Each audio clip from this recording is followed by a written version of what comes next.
Alright, finally getting around to game 5. Let's take a look at the draft so far. Rumble, Silas, some mirror bans. Once again, the Rumble feels more like a personal ban against Shunji rather than a meta pick or a meta counter to anything. You do see Callista, Zeri, Lucian, Sivir bans coming through, really targeting LWX's champion pool. Aki secured the Aphelios for Abel, so at least a higher tier AD carry on the side of OMG. Poppy Gnar locked in for FPX. Summit's Gnar is obviously of pretty high renown. I think the Poppy pick is pretty high value, especially since pretty much the only high tier jungler left is either Vi or Wukong, and both of them really struggle into the Poppy pick. Once again, I think the champion of note is going to be Karis. Akali locked in.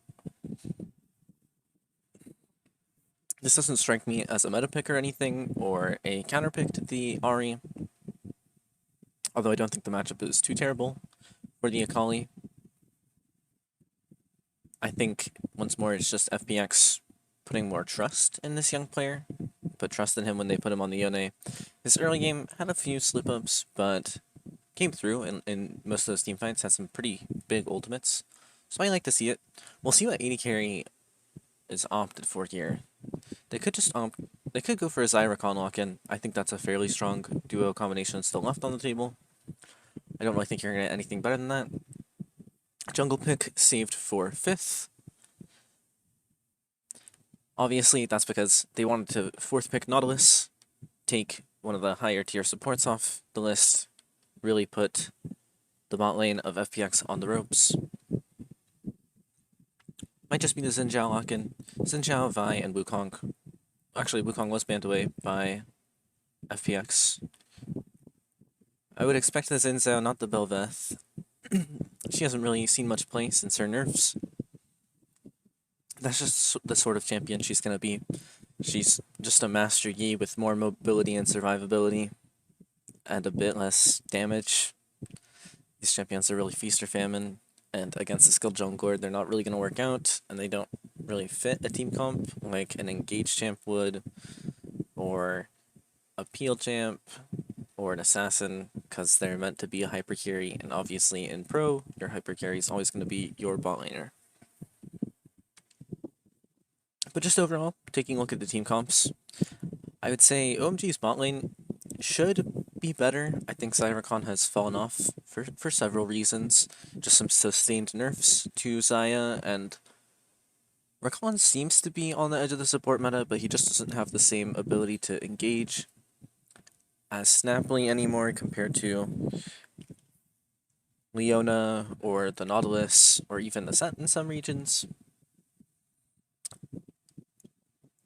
I think this game will actually, between OMG and FPX, will come down to the solo laners and how much space they can buy their bot lanes in the fight. Is the Ahri going to be able to threaten all of these champs efficiently, or since they're picking Ahri into Poppy, is she just going to get sort of zoned away by Clid? Is the Kennen going to be able to find a really big backline engage before the Akali goes in? Or will he only end up hitting like 1 to 2 people at most, like Summit was in the last game? And we're on to the Rift, so let's just see how it goes. I just realized I had a fan close to me. I don't know if all of that dialogue has been picking up fans, but just moved it, so for the rest of the game, should not be any more being picked up by my mic.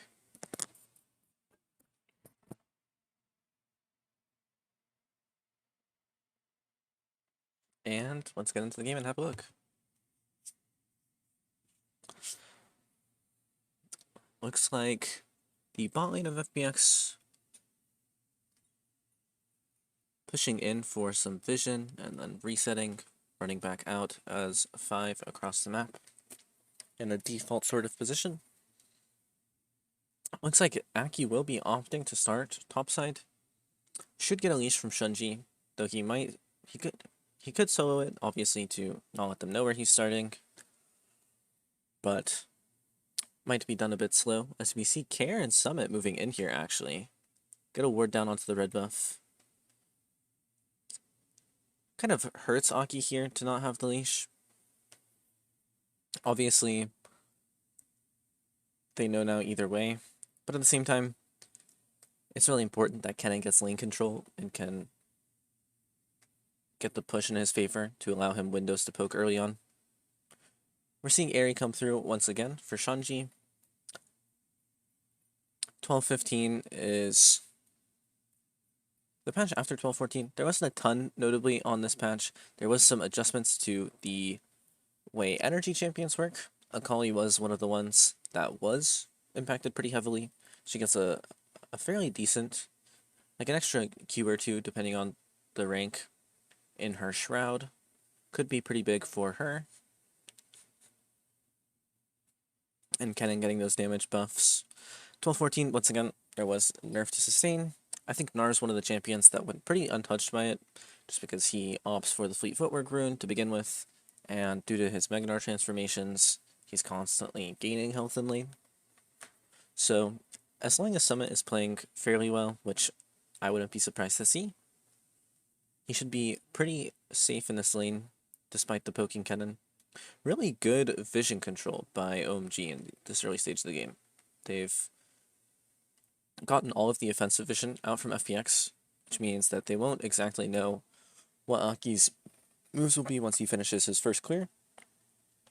As we see, Hook comes through onto LWX, Flash is forced away as they see Aki on their Tribush ward. Good summoner spell forced by OMG.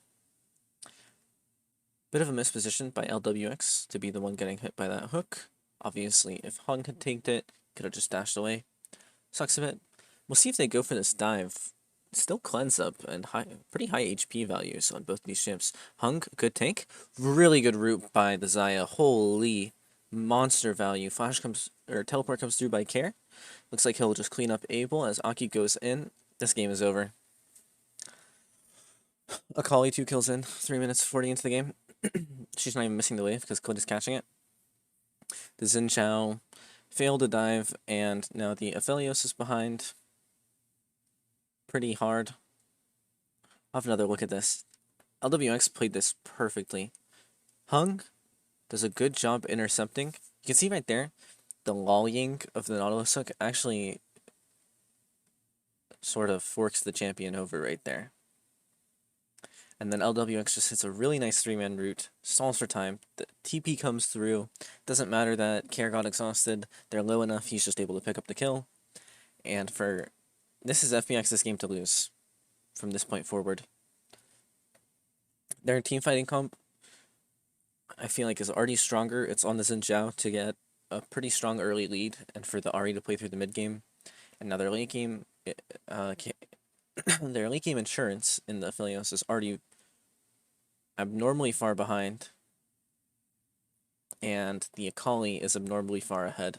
And when Akali snowballs, the game is just unplayable.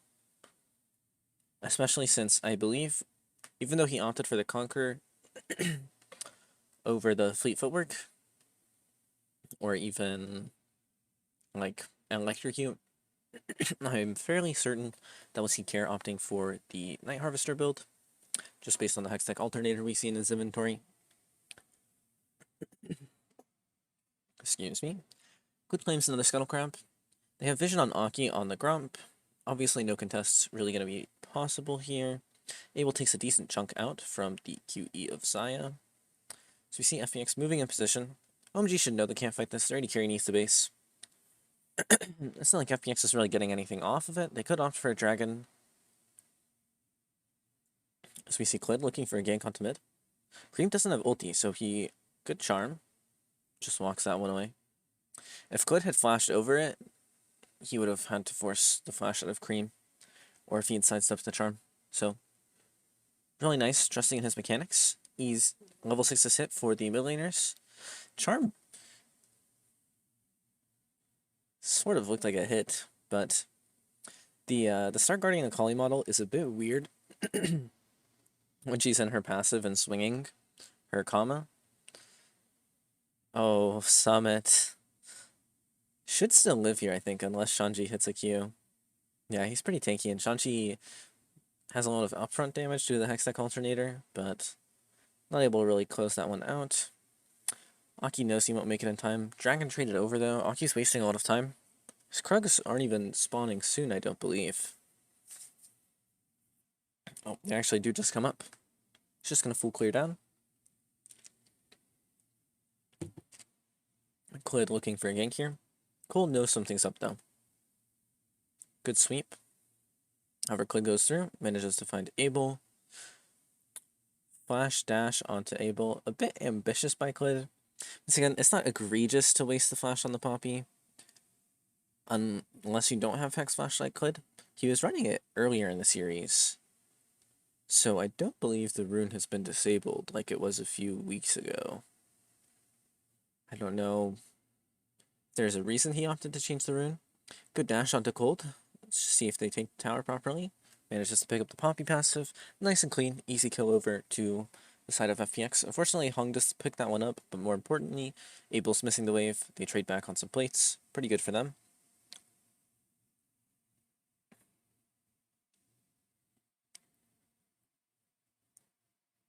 Shunji did get the better of Summit in their earlier 1v1, made him look a little bit silly with the ultimate. It's possible Summit was just expecting Shanji to flash in on him as his Gnar was timing out, and was hoping to preemptively get the ult off. It's not like he could have held onto it for much longer, so fair game. The ultimate is available again, as Clint's going to pick up another Scuttle Crab. He is swimming in it. However, OMG has rotated into the topside river first, so Clint should just take the Scuttle Crab and back out.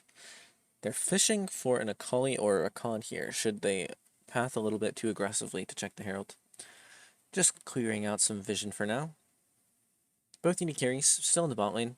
We are seeing LWX slowly rotate up, but the fight's already broken out. Dash onto Aki as he just goes down. Summit dashing forward. Cold has flash, might be able to get out if he flashes this wall. Good Poppy ult, sends the cannon back as he brings down the Lightning Maelstrom. Really nice timing by Clid. Nice to see his form sort of returning over the series. Game 1 and 2, he was looking a bit off, but it seems like he's found his footing by the end of it. Good charm onto Care, but unfortunately Clean doesn't really have the damage or tools to make anything more of it. Just trading back some light damage onto the side of FPX.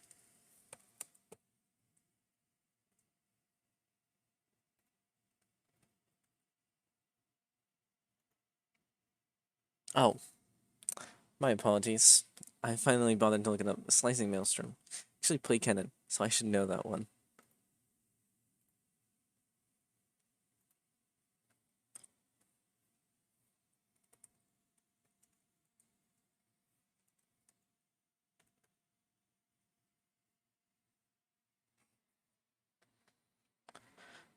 And it looks like FPX does seed the Herald. They said, you know what? LWX is getting a pretty massive CS lead in the bot lane. He's going to trade more plates than we'll possibly lose here anyways. I like this play by OMG though. Since they're giving up the plate spot, they have to do a big play with the Herald. So force topside, pull FPX to you, force them off the tower. Hopefully you can manage to get all 5 plates, knock the first brick down. That'll be a pretty net positive play, because right now you're 3k down, 6 kills to 0, and you're really losing control of the map. Unfortunately, they pull out of that decision. Seems a bit odd. So we'll just have another look at this. Summit sidesteps the hook. Really good engage by Hung. Ulting in. And then you can just see the Poppy Copter getting crazy value on the Kennen here. Right as the Slicing Maelstrom is activated. That feels so bad. Kira goes over the wall, cleans up the Nautilus. Just a waste of flash.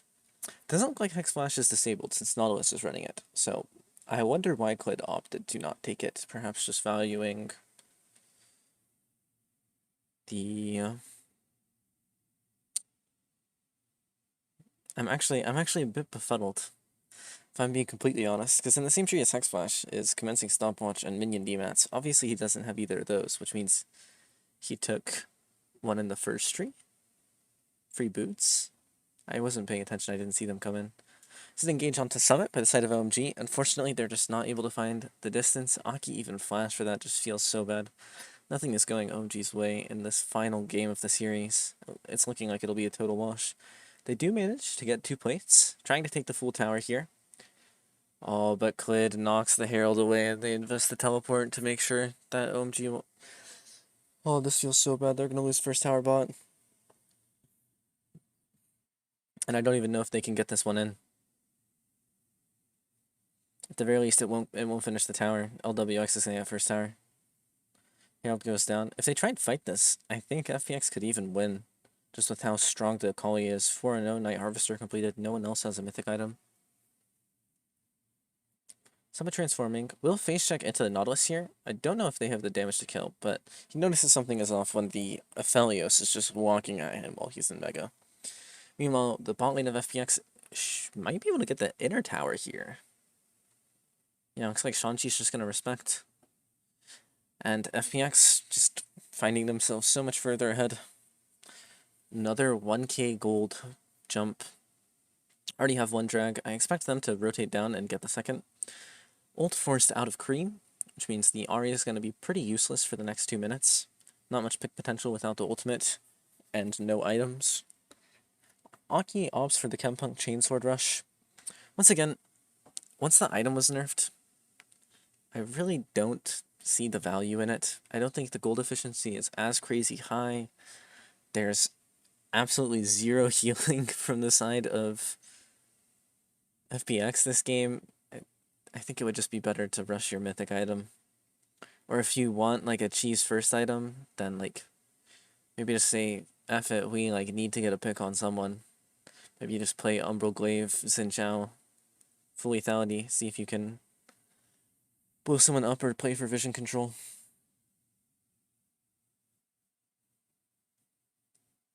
Care playing really, really well on the Sakali pick. It's really, really working out for him. Happy to see it. I think Care has been super impressive. Pulled into the team while in a less than ideal position. And has only impressed, in my opinion. His Galio games in particular were really, really good. As we see FPX rotating their members up to the top of the map. Plates will be off in 15 minutes, or in 15 seconds, apologize. Looks like they're just trying to get a last couple ones with Saya, giving the full gold over to the Saya before trying to proc demolish once. Maybe they'll get two. Oh, just barely not. But I like that sequence and the idea there by the bot lane of FPX.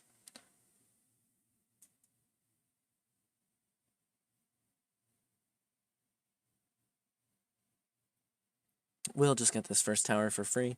So you can see the objective bounties coming in. FPX is going to be like 5k gold ahead, maybe 4.5-ish. Okay, 4 gold. My bad. Overestimating how much that tower is worth. Hung finds the members of OMG. Just running away. He's the Rakan, so he should be pretty safe. Meanwhile, Shanji is teleported onto LWX. Hung should peel here. Nice, well played by him. Just dashes out. TP invested by Shanji just for the ultimate of the Rakan. Really worth for the side of FPX. Luckily, Shanji didn't invest like the flash or the slicing maelstrom before that happened. So, just shrug it off. But OMG really need to find some momentum in this game. Right now you can just feel them being choked out. They really can't find a single foothold to claw their way back in. The big one's going to have to be this upcoming Mountain Drake. If you give the Mountain Soul away to FPX, your Kennen is just going to be useless. And the Xin Zhao is already a useless champion, so now you're down 2. Ahri's not the highest damage mid laner, she's mostly just there for picks. So it'll come down to Abel if he's able to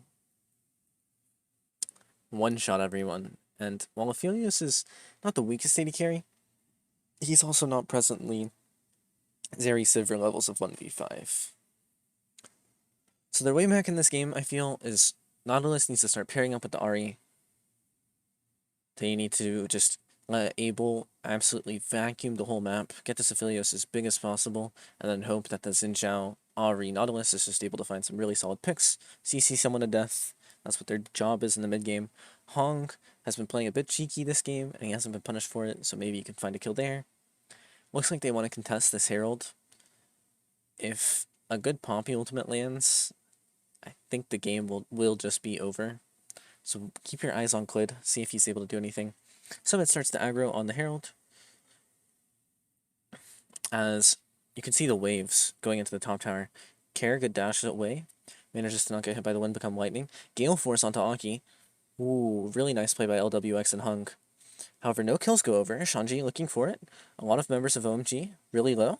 As Care feeling it, does get one, gets two. Tower goes down. Triple kill for Care. Quadra kill. Go for the penta. Go for the penta. Holy Care. And you can just see in that play how over ART feels for OMG. Care was tanking tower in the backline surrounded by 4 people, and none of them felt like they could DPS him, as you'll see here. So it started off by LWX getting a really nice Gale Force Blade Collar into the Xin Zhao. Right here, you can see those feathers in the back. There it is. Hung goes in, is interrupted by the Nautilus, but manages to get a really good flash W as Care dives forward.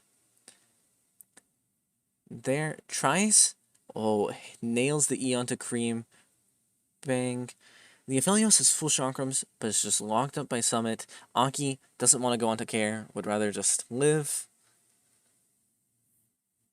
And you have to imagine at that point, right? When you're Xin Zhao, the champion who's only useful for the first 20 minutes of the game, is choosing to run away from a level 16 fight instead of just sending it. The OMG season is just over. They had a good run.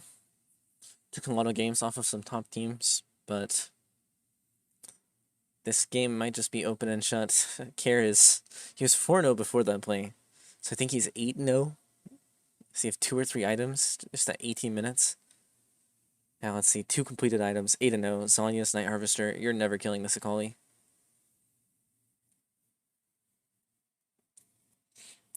LWX only has 1 kill, but also 2 completed items and 2 components of the Infinity Edge. So 5 minutes, LWX is going to be just murdering. I mean, right now, why not right now? Why doesn't he just absolutely shred through the Aphelios? And Abel's just caught a bit lacking there. Can't be walking there when the enemy team is up 8k gold on you before 20 minutes have crested.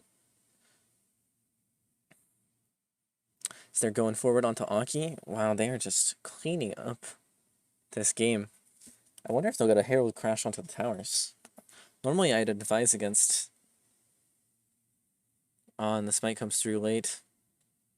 No, Aki's dead, not even a smite. Really nice attempt by Shanji, but as I was talking about in Game 4, Exhaust just ruins Kennen's day. This champion can't do anything if you have an Exhaust on your team. Yeah, Ignite is nice for lane. It's nice for Hung to secure kills, but you just get so much value when the Kennen blows his whole combo. Flash, Slicing Maelstrom, and he's just hit with the Exhaust, and all these low HP carries, 300 HP, 400 HP, just don't take any damage. Supers coming through. Once again, normally I'd advise against taking inhibs this early, as it just allows the enemy team to scale for free, but FPX's team scales better anyways, so the risk is less than normal, I would say. Good engage by Hong. Damage comes through onto Cream. Keep your eyes on Shanji here. Gets a really good flash ulti. After Care goes a bit too deep with the R2, and Nautilus gets a good knockup onto LWX. But the exhaust comes through on the second tick of the Slicing Maelstrom. Look at all these low HP. He barely managed to complete the kill onto Summit. And OMG, you just can't be in your jungle. It's not your jungle anymore. Aki's just gone. And with the jungler dead, that's just going to be the Baron, and you have to imagine the game. I don't even know if FPX will bother to claim their soul. The craziest part about this game is Summit's Gnar hasn't even, like, put in a crazy amount of work. He's 117, definitely doesn't look like a slouch in this game, but after hard carrying this team all summer split long, he doesn't have to do anything.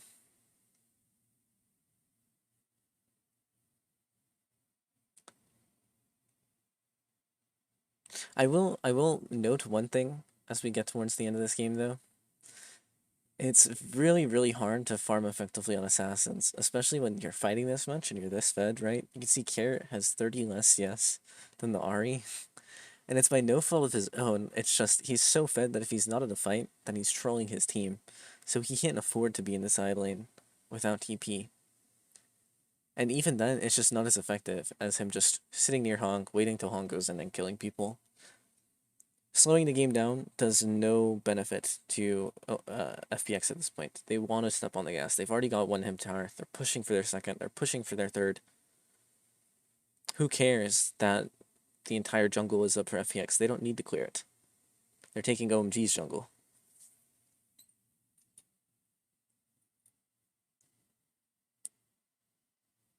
So we see Summit goes exhausted, won't have the Mega Gnar available for the next little bit. OMG aggressing, posturing, looking like they want to go in on him. Cream could just send it, but Summit has flash up. Would be a difficult chase down into the Mega Gnar. Poppycopter being charged. Just holding it allows the cooldown to reset as all three inhibs are taken for basically free. Summit is charging up the Mega Gnar. You have to imagine they'll just flash engage on this last Nexus tower. I don't even think they need to wait to take it. They could just go right now. They're so much stronger. As Aki goes in, last ditch attempt. Gets the ultimate out of the Xayah. Hung goes in. Wonderful 3-man W once again. As OMG are just ripe for the picking. Good ultimate by Summit to secure the ace for the side of FPX. Only LWX is dead. And FPX advance against OMG in an incredibly dominant fashion. This was a complete shellacking. Not a perfect game. Was 3 deaths, a tower taken, as well as a herald, but I'll be damned if it wasn't near one.